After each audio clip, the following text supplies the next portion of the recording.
Kenal dengan istilah consolidate bottom of pyramid nggak kira-kira? Kita semua tahu bahwa di strata piramid tertinggi, di mata rantai makanan yang tertinggi ada yang namanya manusia. Dan di sesama manusia ada lagi piramid yang tertinggi lagi, yaitu 3% populasi tadi memiliki kekayaan 70% manusia. Jadi ada piramid di atas piramid. Faktanya lagi adalah 10% manusia, kekayaannya itu sama dengan 90% manusia di bawahnya. Itu adalah piramida ekonomi dunia. Sementara kita tahu, bentuk ekonomi terbaik itu bentuknya seperti pensil, bukan seperti piramid. Atasnya runcing, namun di tengah sampai bawah adalah rata. Itu ekonomi ideal, yang sedikit sekali periode di mana zaman kehidupan manusia hal itu tercapai. Dulu pernah di awal, pertama kali ekonomi dunia itu berbentuk seperti pensil, yaitu ketika zaman Yunani, zaman para filsuf hidup, Socrates, Plato, dan lain sebagainya. Karena kebutuhan sandang, pangan, papan itu tanpa usaha seakan-akan udah dapat. Jadi kehidupan di wilayah itu bersantai, setiap hari hanya berkesenian, berfilosofi, dan berbudaya tinggi lainnya. Seakan-akan nggak kerja untuk memenuhi kebutuhan pokok mereka yang dasar, yaitu sandang, pangan, papan. Lalu di Eropa abad pertengahan itu disebut zaman Renaissance. Juga demikian, lihat saja bangunannya, karya seni tinggi Eropa. Walaupun mereka mendapatkan harta itu semua dengan menginjak kaki negara-negara jajahan di Amerika Latin, Afrika, dan Asia. Tapi di zaman itulah kejayaan Eropa, di mana ekonomi Eropa seperti pensil piramidanya. Sekarang bagaimana? Parah.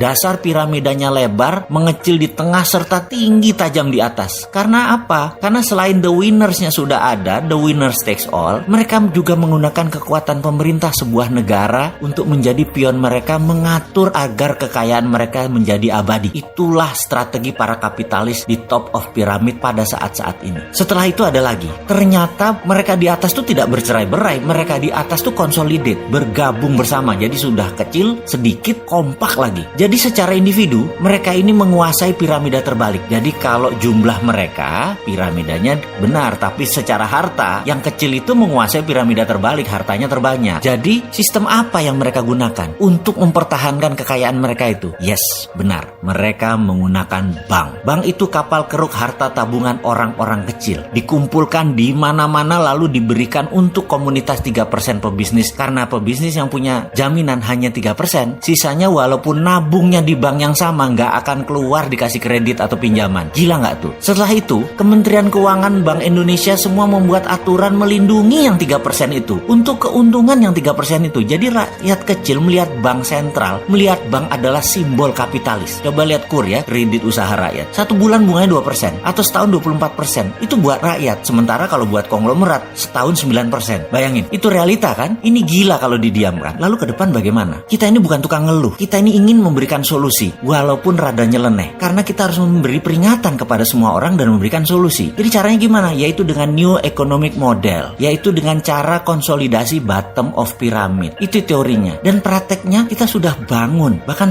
organisasi tersebut sudah jalan. Kok belum banyak yang tahu? Ya terang saja, hegemoni pengusaha ekonomi sekarang gerah. Bisa-bisa bank tutup. Karena bank itu kan sumber riba, keuangannya pakai pinjaman. Bank tutup, fintech tutup kalau kita jalan. Karena kita bisa melepas cengkraman kapitalis. Kita bisa membuat rakyat jadi berkuasa. Tapi sayang, belum bisa jalan. Tapi kita nggak nyerah. Karena apa? Karena kemakmuran itu hak semua orang. Solusinya sekali lagi di mana? Solusinya segera setelah video ini. Selamat menyaksikan.